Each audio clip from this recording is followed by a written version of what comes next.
Ibihe byiza nshuti bakunzi ba Initalk Rwanda, mwabana natwe mu biganiro tubakorera umunsi ku munsi bigaruka ku makuru na documentaire haba mu myidagaduro, sport, politike ndetse n'utundi.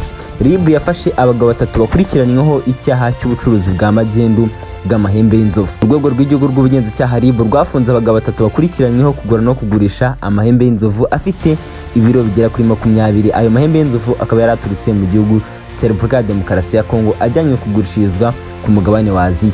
Abafashwe ni Tuyisenge Mudatenguha, Sekamana Jean Felix, Semuteto Jean Pierre. Aba bakaba barafatiwe mu mujyi wa Kigali ku itariki ya 17 Ukwakira umwaka wa 2025 bafite amahembe y'inzovu 3 yakaswemo ibice 8. Aba bagabo bakaba barafashwe mbere yo kujya kuyashakishiriza wagombaga kuyajyana kuyagurisha ku mugabane wa Aziya. Aba bagabo bafashwe bakoresheje imodoka y'ikigo gishinzwe kugura no gukwirakwiza imiti n'ibikoresho byo kwa muganga mu Rwanda Medical Supply, kuko Sekamana yari umushoferi wayo. Mu bibazo by'aba bagabo uwitwa Tuyisenge avuga ko yakoraga nk'umukomisiyoneri muri ubucuruzi bw'amahembe y'inzovu. Tuyisenge akomeza avuga ko hari umuturage wo muri Kongo wamusabye ko yamushakira umuntu wamwambukiriza amahembe y'inzovu, nyuma nawe amuhuza n'uwitwa Semuteto Jean Pierre. Ayo mahembe arayohereza ayambukije mu buryo bwa magendu. Semuteto we avuga ko yinjiye muri ubu bucuruzi ashaka imibereho, adasanzwe acuruza amahembe y'inzovu.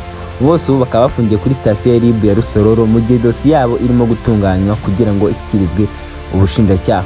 Umuvugizi wa RIB Dr Murangira Bitseri yasobanuye ko ibyaha nk'ibi byo gucuruza amahembe y'inzovu biboneka gake, kuko usanga kenshi n'abyo byishoramo baba bashaka gukoresha u Rwanda nk'inzira yo kujya kuyagurishiriza mu bihugu byo hanze.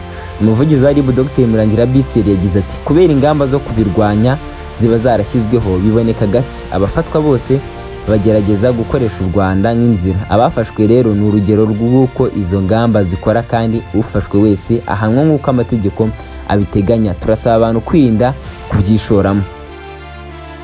Icyaha nk'iki gihanishwa ingingo ya 58 yo mu itegeko rigenga ibidukikije, rivuga ko uhiga, ugurisha, ukomeretsa cyangwa uwica inyamaswa yo mu bwoko bw'inyamaswa bukomye abakoze icyaha. Iki cyaha kikaba gihanishwa igifungo kitari munsi y'imyaka 5 ariko kitarengeje imyaka 7, n'ihazabe y'amafaranga y'u Rwanda atari munsi ya miliyoni 5 ariko atarenze miliyoni 7 z'amafaranga y'u Rwanda.